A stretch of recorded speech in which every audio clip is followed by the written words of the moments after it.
What is going on, everybody? Welcome back to the channel. Aftersound here, bringing you Splinterlands content every single day. We also stream right here on this channel every Tuesday, Thursday, and Sunday morning, so come by and say hello. All right, guys, just a little thought that I wanted to share with you as I was going through some of the data here, especially for DEC and the rich list for the top 200 accounts. You can see that we have actually achieved over 200 million DEC in the DAO through Riftwatcher sales. Now, the reason that this is a significant number because at PEG, which I know DEC isn't right now, but hopefully in the near to mid-term future, we're hoping that it will be, or at least be closer. But 200 million DEC is equivalent to $200,000. And before it's all said and done, I think it's possible for us to see 10,000 more packs sold for Riftwatchers, which would get us to roughly 250 million DEC, which again at PEG is $250,000. So what's the main takeaway from that? Well, the Riftwatcher sale will essentially be paying for the upcoming Rebellion set, right? The team, or at least Matt has stated that, they're looking to get $250,000, and again, this will be in USDC, so it'll be in a stable coin, but $250,000 from the DAO for the creation of, or finishing, we should say, of the Rebellion set, at which point it would be a revenue share, right? So the DAO is buying it from the team, and then a revenue share 50-50 going back between the DAO and the team. So in a sense, the DAO wouldn't be getting rid of anything that it has been holding on to from beforehand, right? We had a bunch of SPS, there's BNB, Ethereum, a bunch of stable coins. But really, when you think about the amount of DEC that's come into the ecosystem and the amount that may come in the future from just Riftwatcher sales, right? If we can sell another 10,000 packs, again, I think that's doable. We've burned a hell of a lot more, but I think it's possible for us to sell, another 10,000 packs because 200 million DEC is only 40,000 packs, right? We've burned, I think, over like 600,000 already, but 40,000 packs, getting to 50,000 packs, I think that's actually doable between now and we'll say mid-December when everything burns out.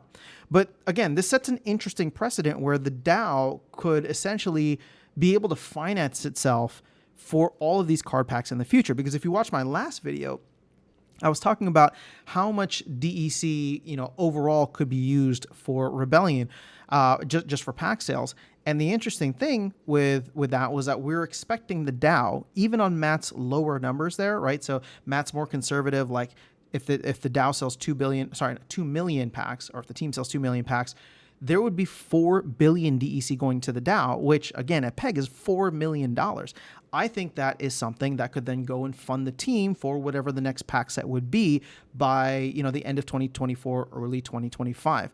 So it's an interesting model here, and it's something that will continue to feed itself and continue to potentially sustain the team. Now, the team's going to have its own expenses, and they're only going to charge the DAO, some kind of licensing fee or whatever you want to call this fee, the 250,000. They're going to charge it that fee every time, and it might be something that grows over time, especially if the game continues to grow. But either way, we have almost $250,000 or almost $200,000 worth of value now from the Riftwatcher sale.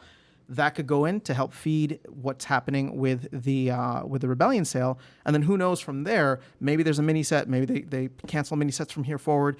Whatever the case ends up being, we'll be able to use a lot of that DEC that comes in to help fund everything else that's going on.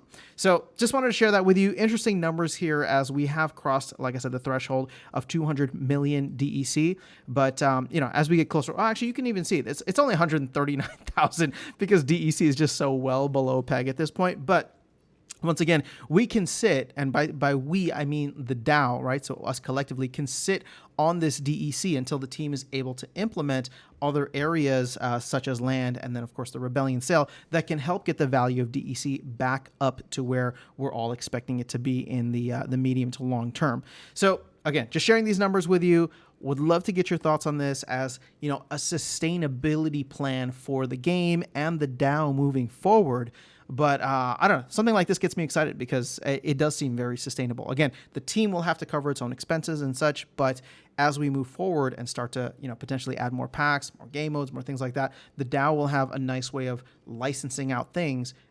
Licensing is probably not the right word, but, essentially like paying for services and then benefiting from those services in the long run. So that is all I have for you guys in this video. Let me know your thoughts in the comments below. I'll catch you all in the next one and see you around the game. Take care.